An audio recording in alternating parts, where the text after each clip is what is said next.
The smudge on the horizon gained color as Naya drew nearer.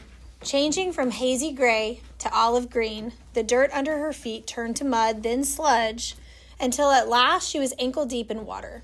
There was always so much life around the pond. Other people, mostly women and girls, who had come to fill their own containers, many kinds of birds, all flap and twitter and caw, herds of cattle that had been brought to the good grazing by the young boys who looked after them. Naya took the hollowed gourd that was tied to the handle of the plastic container.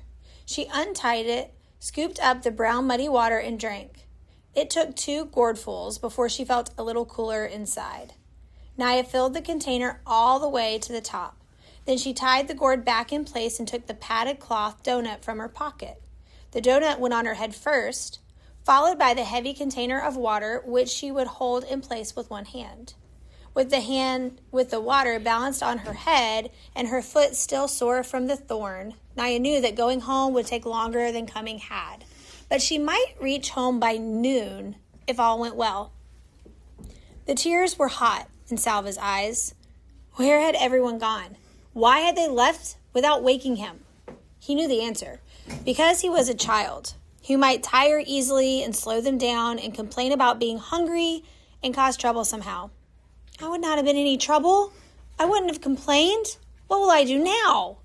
Salva took a few steps to see what he could see. On the far horizon, the sky was hazy from the smoke of the bombs. About 100 paces in front of him, he could see a small pond. Between the pond and the barn was a house, and yes, a woman, sitting in the sun. Holding his breath, he crept closer until he could see her face clearly. The ritual scar patterns on her forehead were familiar. They were Dinka patterns, which meant that she was from the same tribe as Salva. Salva let out his breath in relief. He was glad that she was not Nuer. Nuer and the Dinka had a long history of trouble. No one, it seemed, was sure where Nuer land ended and Dinka land began. So each tribe tried to lay claim to the areas richest in water. Over the years, there had been many battles, large and small, between Dinka and Nuer. Many people on both sides had been killed. This was not the same as the war that was going on now between the rebels and the government. The Dinka and the Nuer had been fighting each other for hundreds of years. The woman looked up and saw him. Salva flinched at her glance. Would she be friendly to a stranger? Would she be angry with him for spending the night in her barn?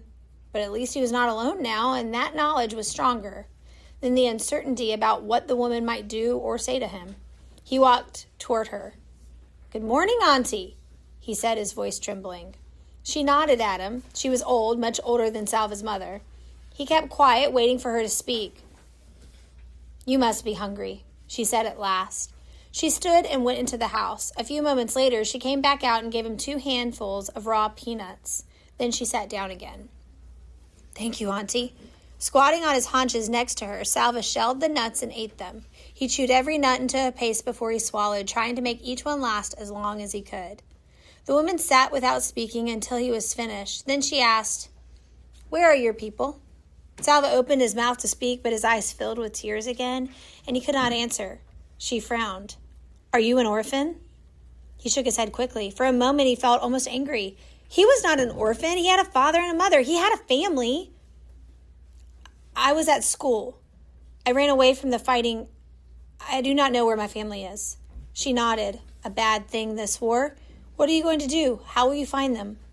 Salva had no answer. He had hoped that the woman might have some answers for him. After all, she was an adult. Instead, she had only questions. Everything was upside down.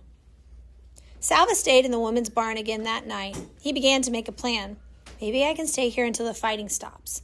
Then I'll go back to my village and find my family. He worked hard so she would not send him away. For 3 days, he fetched firewood from the bush and water from the pond. But the pond was drying up. Each day it was harder to fill the gourds. During the daytime, Salva could hear the distant booming of artillery from the fighting a few miles away. With every shell that exploded, he would think of his family, hoping they were safe, wondering desperately when he would be with them again.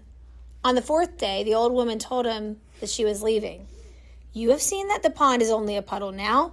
Winter is coming and the dry season, and this fighting." She nodded her head in the direction of the noise. I will go to a different village near the water. You cannot stay with me any longer." Salva stared at her as panic rose inside him. "Why can't I go with her?" The woman spoke again before he could ask aloud. "The soldiers will leave me alone, an old woman on her own? It would be more dangerous for me to travel with you." She shook her head in sympathy. "I'm sorry I cannot help you anymore," she said. "Wherever it is you walk, just be sure to walk away from the fighting." Salva stumbled back to the barn. "What'll I do? Where will I go?" The words repeated themselves 1,000 times in his head. It was so strange.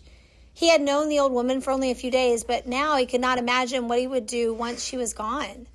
He sat inside the barn and stared out, looking at nothing. As the light grew dimmer, the noises of evening began. The buzz of insects, the rustling of dry leaves, and another sound. Voices? Salva turned his head toward the sound. Yes, it was voices. Some people were walking toward the house, a small group, fewer than a dozen. As they approached, Salva took a sharp breath. In the fading light, he could see the faces of those nearest him. 2 of the men had patterns of V-shaped scars on their foreheads. Dinka patterns again, the kind that were given to the boys in Salva's village as a part of the ritual of becoming a man. These people were Dinka too. Could his family be among them?